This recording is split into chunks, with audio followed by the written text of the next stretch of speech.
বিসমিল্লাহির রহমানির রহিম। আসসালামু আলাইকুম। আমি আব্দুল আলিম রূপালী মৎস্য হ্যাচারি অ্যান্ড ফিশারিজ থেকে বলতেছি ময়মনসিংহ মুক্তা কাছে। আজকে যে বিষয়গুলো নিয়ে কথা থাকবে, এখন মাছ চাষি ভাইয়েরা আপনারা অনেকে নানান ধরনের চিন্তা ভাবনা করতেছেন পুকুরের পানির রং নিয়ে।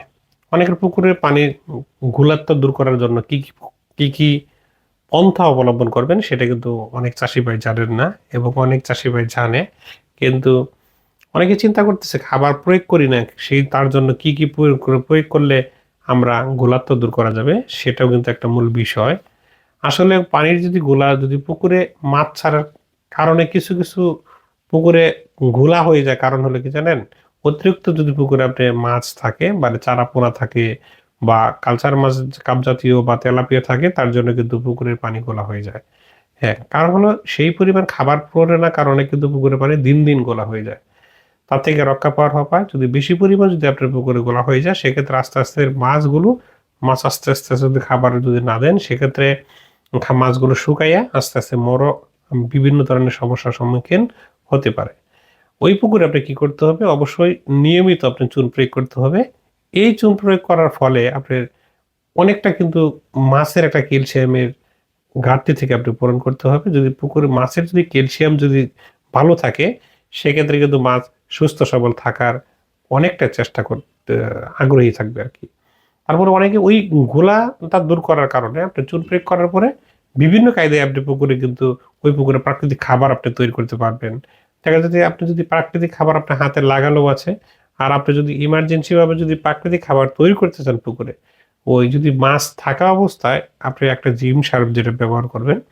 এসিআই কোম্পানির জিম সার আছে, যে একটা একদম ফ্রেশ সুন্দর একটা জিম সার আছে। ওটা প্রতি শতাংশে আপনি ২০০ গ্রাম করে যদি জিম সার প্রয়োগ করেন, সেক্ষেত্রে একটা ভালো পুকুরে একটা প্লান্টনযুক্ত আপনার পুকুরে খাবার রূপান্তরিত হবে। ওই পুকুরের পানি ঘোলাট্য দূর হয়ে যাবে। আরেকটা কারণে ঘোলাট্য হয়ে থাকে, যদি আপনাদের পুকুর যদি এঁটেল মাটি থাকে, সেক্ষেত্রে কিন্তু পানির ঘোলাট্যা ভাব দেখা দেয়। আবার আরেকটা পুকুর আছে যেটা লাল মাটি, পাহাড় অঞ্চলে যেটা থাকে, সেটা কিন্তু লাল মাটিও কিন্তু পানি যতই আপনি খাবার প্রয়োগ করেন, আপনি টনকে টন খাবার ইউজ করতেছেন পুকুরে, তারপরেও কিন্তু খাবারের কিন্তু ওই পুকুরে, লাল মাটির পুকুরে কিন্তু ঘোলা থেকেই যায়। সেই তার জন্যও কিন্তু ওই গোলাটা দূর করার জন্য আপনি যদি জিম সার ব্যবহার করেন, সেক্ষেত্রে কিন্তু অনেকটা আপনার গোলাত্বটা দূর হবে এবং মাছ সুন্দর থাকবে। আপনি বারবার অনেক টাকার খাবার প্রয়োগ করতে হবে না। ওই সার ব্যবহার করলে, জিম সার ব্যবহার করলে আপনার পুকুরের পানি সবুজ হয়ে যাবে এবং একটা গ্রিন, একটা সুন্দর একটা কালার হবে। এই কালারের দ্বারা আপনার মাছ সুন্দর এবং মাছের বডি ওয়েট সুন্দর এবং সুস্থ থাকবে আরকি। চাষী ভাইয়েরা, আপনি যদি একটু মেনে যদি কাজগুলো করেন, সেক্ষেত্রে কিন্তু আশা করি আপনার মাছ চাষে অতি সহজ হবে এবং সুন্দর এবং সুস্থ থাকবে মাছগুলো। তারপরে আরেকটা বিষয় আছে, যদি আপনার পুকুরে, এখন শীতকাল আসছে, বারবার পুকুরে জাল টানা যাবে না। অবশ্যই আপনি খাবার কিন্তু খুব সীমিত খাবার দিতে হবে। দুবেলা খাবার এখন থেকে না দিলেও কোনো সমস্যা নাই। যাদের মাছ রেডি মাছ, তারা অবশ্যই দুবেলা খাবার প্রয়োগ করবেন। যাদের মাছ একান্তই শীতের পরে আপনি বিক্রি করার জন্য চিন্তা ভাবনা করতেছেন, তারা কিন্তু একবেলা খাবার দিলেও তাতে কোনো আপনাদের সমস্যা হবে না। যদি আপনি চিন্তা করতেছেন আমি মাছগুলোকে দ্রুত তাড়াতাড়ি বিক্রি করে ফেলবো বাজার শীতের আগেই বা ডিসেম্বরের মধ্যে, অবশ্যই তারা দুবেলা খাবার আপনি ইউজ করে যাবেন। তারা কিন্তু দুবেলা খাবার আপনি বন্ধ করবেন না। যারা একান্তই যদি শীতের পরে বিক্রি করার চিন্তা ভাবনা বা ধারণা থাকে, তারা কিন্তু আপনার একবার খাবার ব্যবহার করলেও তাতেও কোনো মাছের সমস্যা হবে না। এই ঘোলাট্টা দূর করার কারণে এই কয়েকটা বিষয় যদি আপনি মেনে চলেন, সেক্ষেত্রে কিন্তু আপনার কিন্তু মাছটা ঘোলাট্টা পুকুরে দূর হবে। আরেকটা বিষয়, আপনি যদি প্রাকৃতিক খাবার যদি আপনি তৈরি করতে চান, বিভিন্ন পন্থা অবলম্বন করে আপনি যদি চাষ করে খাবারগুলো বানাতে চান, সেক্ষেত্রে আপনাকে বলব, এটা প্রাকৃতিক খাবার আপনি লিখে নিতে পারেন। প্রতি শতাংশে আপনি ১০০ গ্রাম করে আপনার নার্সারি ফিড একটা ড্রামের ভিতরে ভিজাবেন। ২০০ গ্রাম করে আপনার আটা, ৫০ গ্রাম করে প্রতি শতাংশে আপনি চিটাগুড় ভিজাবেন এবং ৫০ গ্রাম করে প্রতি শতাংশে আপনি মাল্টিভিটামিন ভিজাবেন।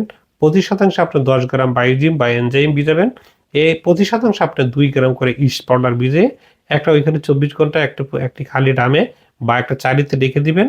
রেখে দেওয়ার ফলে ওইখানে ২৪ ঘন্টা পরে আপনার সমস্ত পুকুরে আপনি ছিটাই দিতে পারেন। হ্যাঁ, এই কাজগুলো করবেন। যারা কাপজাতীয় মাছ চাষ করছেন, তারা এই প্রাকৃতিক খাবার দিতে পারবেন।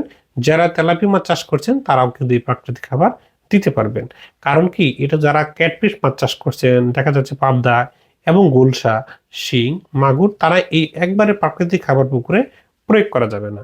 সেক্ষেত্রে যদি কাটফিশ মাছের যদি প্রাকৃতিক খাবার আপনি ইউজ করেন একবারে, সেক্ষেত্রে মাছের বিভিন্ন ধরনের সমস্যার সম্মুখীন হতে পারে, বিভিন্ন ধরনের ছত্রাক ভাইরাসের আক্রমণ হওয়ার লক্ষণ থাকতে পারে।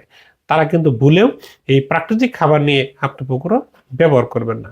ক্যাটফিশ মাছ অবশ্যই একটা ওনাদের 36 থেকে 38% প্রোটিন সম্পন্ন খাবার বা 32 থেকে 34% প্রোটিন সম্পন্ন খাবার প্রয়োগ করলে এই সেই ক্যাটফিশগুলো মাছগুলো দ্রুত বাজারে বিক্রি করা যায়। তার থেকে লো প্রোটিনের খাবার খাওয়ালে সেক্ষেত্রে কিন্তু পাবদা গুলশা মাছের অনেকটা ঝুঁকি থাকে। আপনারা এই ভিডিওর মধ্যে আপনার সমস্ত কিছু আপনি জানতে পারবেন। আশা করি যদি আপনাদের কোনো বুঝতে কষ্ট হয়, আর আমাদের সাথে যোগাযোগ করবেন, স্ক্রিনে যে নাম্বার আছে। আর আমাদের হ্যাচারি ময়মনসিংহ মুক্তাগাছা রূপালী মৎস্য হ্যাচারি, রূপালী টাইগার তেলাপিয়া, এই তেলাপিয়া খাই কম বাড়ে বেশি, খামারিদের রাস্তা, রূপালী মৎস্য হ্যাচারির মাছের পোনা। ভালো থাকেন, সুন্দর থাকেন, সুস্থ থাকেন।